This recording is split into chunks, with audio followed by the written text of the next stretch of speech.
I saw you in that film, The Man Who Came to Earth, and that was a man who was in his own void, in a way. Yes, very much. Do you feel that yourself? Thematically, I've always dealt with isolation in everything I've written, I think. So it's something that triggers me off. It always makes me interested in a new project if it has anything to do with alienation or isolation. Do you feel isolated, though? Not really, but I can quite imagine how it must feel to be isolated. So I have often put myself in circumstances and in positions where I am isolated just so that I can write about it. You know, in a way, I've sort of been thinking quite a lot about you and often seen you anyway, right? Is this smoke bothering you? No, it's not at all. Good. It's going to make you that mysterious as you are that you've talked about. I think that it's not at all mystifying why you change your appearance as often as you do, to my view, by the way, because I think you've used yourself as a canvas. Yes, very much so. Is that right? Yes, very much so. I never wanted to appear as myself on stage, ever, at any time, until recently, I think. So as I did write in character form, I wanted to produce those characters on stage, which is something I feel I did quite successfully at the time. That was simply an exercise of projecting something else. Like you say, for instance, you would be presenting a picture. Well, I wanted to use rock and roll in some way or other, and I got tired of the sort of the lie of the rock performer is exactly the same on stage as he is off stage, which in most cases isn't true at all. But so I thought, well, take it a stage further and completely separate the personalities, the person behind it all who's writing it and creating it, and the one up front that does the interviews and does the shows, and so I created the characters and put them on stage, and then I would take them further and put them into interviews, and I would only do interviews as the character. Were you hiding yourself from us? Partly, but I was enjoying it very much. I mean, I like the idea of taking it to that sort of surreal stage. Is that sort of, again, to carry on with it, right? Because you went to art school before you did anything else, didn't you? Yes. Yes? As we all did. Everybody in rock and roll went to art school. Right. And you paint now? Yes. But your paintings you're not willing to let us see yet? No, I've been offered 2 or 3 showings, but I've accepted 2 of them, and then I broke my word and said I wouldn't show them. I haven't yet backed up the courage. Why not? What do you fear? Well, I know I'm a good writer. I'm not sure about putting my paintings in. They're very personal to me as well. They're all portraits, and they're all portraits of people in isolation. Most of the paintings are Germans or Turks who live in Berlin, and they're either from East Berlin and who are now living in West Berlin and knowing their families are on the other side of the war. And so I try to capture a lot of that kind of isolation. And I put a lot of myself into the paintings as well. They're very much part of me.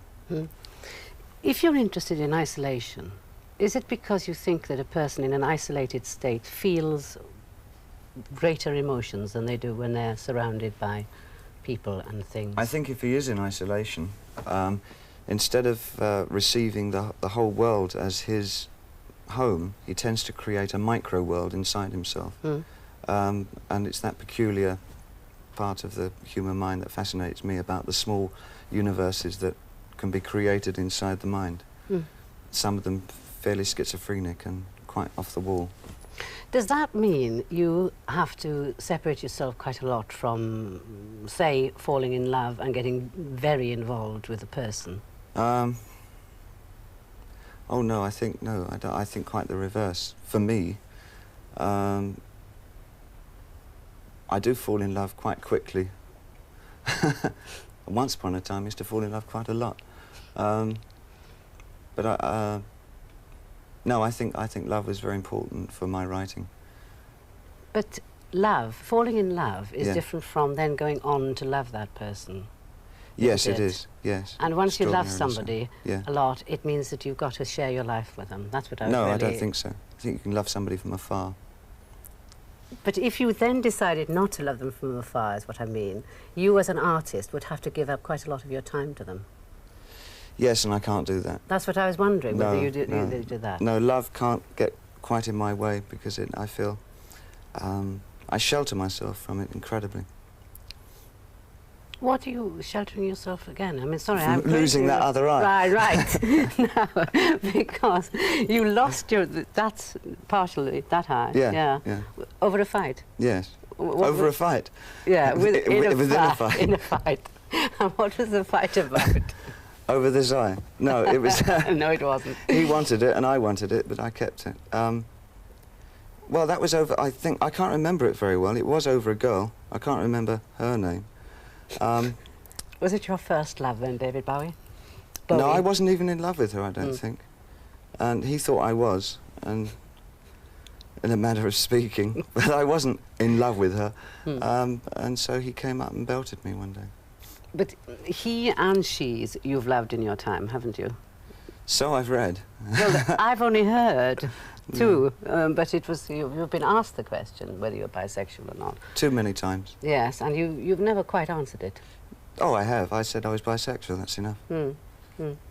Does that mean, though, that you really are, or does that mean that you're keeping some kind I've of... answered the question. Right, okay. Right. Can I ask you another question about yourself in isolation, partly? When you're now living in Japan, aren't you? I've just come back from Japan. I don't know where I'm going to next. When you're living in a place, is that because you, again, want to be isolated? Yes. In a foreign place?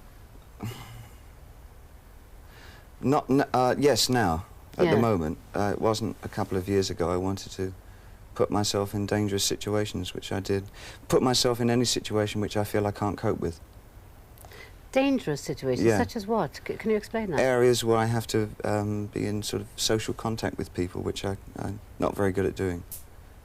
I don't quite know what you mean now. Well, I went to Los Angeles and I lived there for a couple of years, which is a city I really detest. Yeah. So I went to live there among people that I didn't like very much to see what would happen to my writing. And then did you find you did detest the place?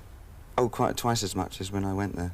Well, what did you think you were going to detest about it before you got there? And everything it represented. Such as what? I mean, do you dislike America? No, I like the plains of America. I like New Mexico very much, and the Rio de Grande and around that area. But I don't like American cities too much. I like the real cities like Chicago and Detroit. I can't quite see what the difference between Los Angeles. Well, it's sort of a callus. It's Right. it's sort of a blister on the backside of humanity, really. Whereas Detroit has real people energetically trying to survive, but in Los Angeles it's fabrication.